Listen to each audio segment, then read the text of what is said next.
Today we are going to start talking about the Italian and the Northern Renaissance that takes place right after the Middle Ages.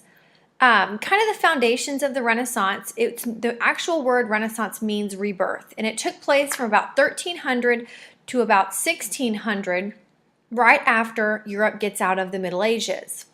And the Renaissance was just a time when Europeans were seeing an explosion of creativity and open thought and new ideas. And it begins in Italy. And it starts in Italy mainly because we talked about in class, its location there on the Mediterranean Sea, so it's accessible to lots of trade.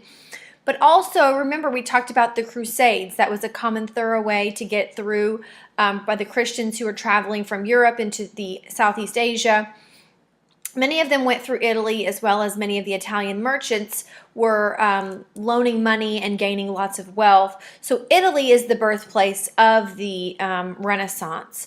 Some of the things that really characterized the Renaissance was this new interest in classical ways. And when I say classical, guys, remember, I mean Greek and Roman.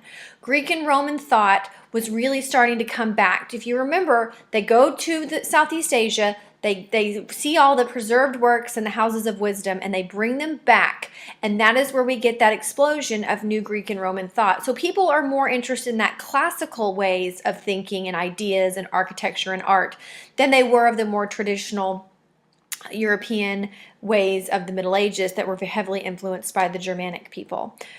Cities start to grow, and we start to see Italian city-states. So in Italy, we start to see little city-states popping up. And these were centers of banking and commerce and wealth, because you have this heavy merchant class of people who are trading and making lots of money off of trading. So it's ruled by this merchant class, and probably one of the most famous rulers of the merchant class was a ruling family in Florence, the Medici family. They were just an extremely wealthy family in Florence. They were patrons of the arts, and they were part of that ruling merchant class in Italy. Another thing that happens is the wealthy start to accumulate more goods. They're very wealthy. Things are going financially well for them. People are starting to take on luxuries instead of just necessities. So they're starting to change the way that they're trading and consuming as well. Some of the values begin to change in the Renaissance. If you'll remember, in the Middle Ages, the church was such an integral part of life. But in the Renaissance, that really starts to change. You have scholars are going back to these Greek and Roman ideals, and they're using them to kind of frame new outlooks on life. So you have the idea, the first major idea is humanism, and this is just an idea of focusing on human potential and human achievement. That is something that the Renaissance was really all about. It was all about the focus of human achievement.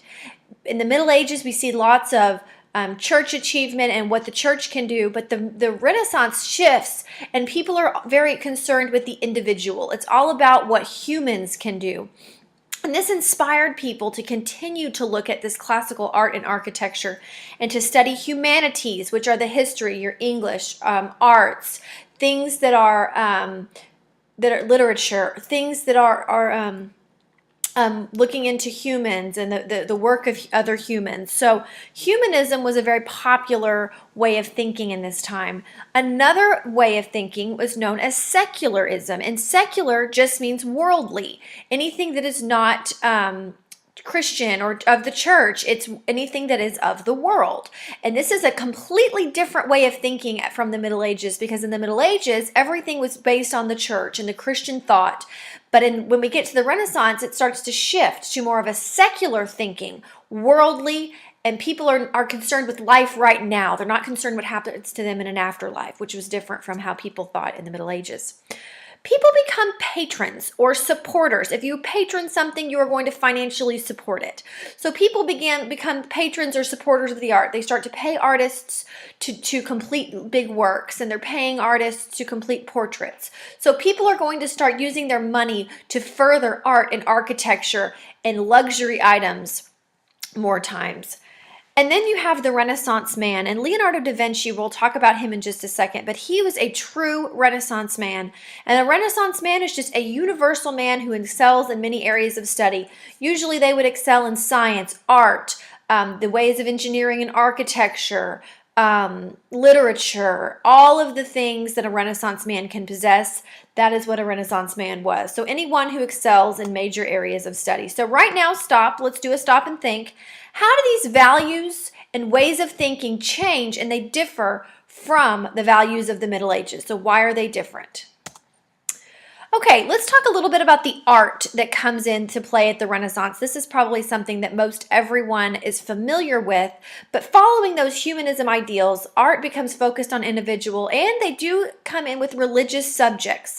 The paintings were very realistic, as you probably have seen, and they glorify the human body, just like you saw in Greek art. Probably the most important thing about Renaissance art is the use of perspective. And the use of perspective is just a technique that shows, that kind of reflects a three-dimensional space on canvas. So the three-dimensional space on the canvas, it's basically like the perspective is going to give you the illusion that it's a 3D painting. And this is kind of abandoning the early techniques of the 1400s. And it becomes an extremely important part of Renaissance art. It becomes very realistic. Some of the famous painters that I know you guys have heard of: Leonardo da Vinci, Michelangelo, and Raphael. They have some very famous works that we're going to look at in just a second on your video. But these art and these ideas begin to spread throughout Europe, and it gets to the north, and you have the influx of some northern painters, some Flemish painters, and some German painters. They start to embrace these ideas, and they start to use oil paint. And Flemish and German artists use oil paint, which starts to spread to Italy, and it kind of changes the way people are doing art at this time. Let's take a look at some of these Renaissance paintings. This is the Mona Lisa and the Last Supper. This is by Leonardo da Vinci, who, like I said, was the true Renaissance man. He was extremely involved in science. He was extremely involved in art. He reflected ideas on the scientific method. He actually used, he would dissect human corpses to have a better idea of anatomy and physiology of humans. So Leonardo da Vinci was truly a Renaissance man. This is Michelangelo. He's got three very famous works. This is the Pietà, which is just a sculpture. You have the creation of Adam, which is actually found in the Sistine Chapel. The creation of Adam was it's a work that was actually painted on the ceiling of the Sistine Chapel, and this is just part of that big work. And then you have the David, which is a very famous sculpture that was sculpted by Michelangelo, and you can see it kind of does reflect that classical Greek style of very realistic and very glorifying the human body. You have Raphael, who was another Renaissance painter, and this is the School of Athens, so also glorifying classical art, showing Greek art. And then Raphael also used the Madonna or the Mary figure in lots of his paintings. So let's move on to the architecture that was found in the Renaissance. Just like with the art, they borrowed many of their ideas from Greek and Roman classical architecture. They borrowed their ideas from the buildings and the ruins that they went back and studied in Greece and Rome. So they studied these architecture and the ruins from Rome as well as Greece, and they brought back columns and arches in this classical style. And this picture at the bottom is a cathedral that's found in Florence, and the architect of this cathedral was Filippo Brunelleschi, and he designed this dome top that is very different from those cathedrals that you saw coming up in the Middle Ages. They kind of abandoned that Gothic style and go back to the classical style of Greece and Rome. So let's think, how did the art and architecture of the Renaissance differ from the art and architecture during the Middle Ages? And I want you to explain your answer. Okay, the literature found in the Renaissance was much like the art, and it focused on human reason. So that reflection of humanism, they focused on human reason. And something interesting about it was written in vernacular. And vernacular just means local language. It was not written in classical Latin like other works had been done in the Middle Ages. So it was written in vernacular. And one of the most famous literary masterminds politically of the time was Niccolo Machiavelli, and he wrote a work called The Prince. And very famously, his ideas in The Prince basically are the end justifies the means. And it was basically a political handbook telling rulers how to get power and how to keep power. And it talks about playing on fears and really playing on people's emotions and keeping that power and how to be a powerful ruler. So Machiavelli had a really big political impact with that work. Also in the North, in the Northern Renaissance in England, you have the English playwright William Shakespeare, who was very famous during the Elizabethan age. And the Elizabethan age was just the time of Queen Elizabeth I. And Shakespeare was so famous because his works really captured deep understanding of human beings, and his dramatic and tragic plays, as well as comedies, would just capture the human being and the essence of the human being and would really depict them and emotionally very well. You also had some criticism of the church and some new thought coming out during this time. You had in the Northern Renaissance, you had the Dutch Erasmus, who wrote the book The Praise of Folly. And it was a book that kind of almost poked fun and was almost comedic toward the church and the clergy. And it kind of criticized the church and kind of talked about how people should read the Bible for themselves and be able to interpret its works. And that leads to Sir Thomas More, who also writes the book Utopia.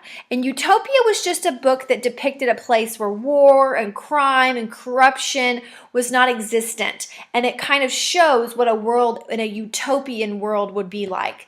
And it kind of is talking about how we need to eliminate those things in order to be pure. So let's stop and think. How does this literature of the Renaissance have a political impact on Europe?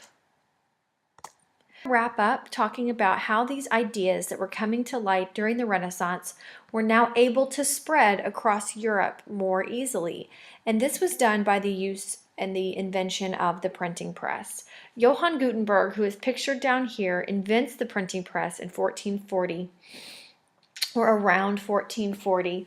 And he invents this machine that is able to press paper against a tray full of already inked movable type, and that made it easier to mass produce anything that needed to be put into print. So books, anything that was going into a print like a paper or soon to come would be newspapers. This is something that were all made possible because of this new movable type. And in 1455, the first full-size book is printed with this movable type, known as the Gutenberg Bible. This sparks the printing of books. It sparks the printing of papers, anything that could be put into print. Now it can be done and it can be mass-produced, and now ideas are going to start to spread. This helps spread new ideas and learning throughout the Renaissance across Europe. Books are now more available. The Bible becomes more available. People are going to take new interest in learning because of this new information that is now coming out.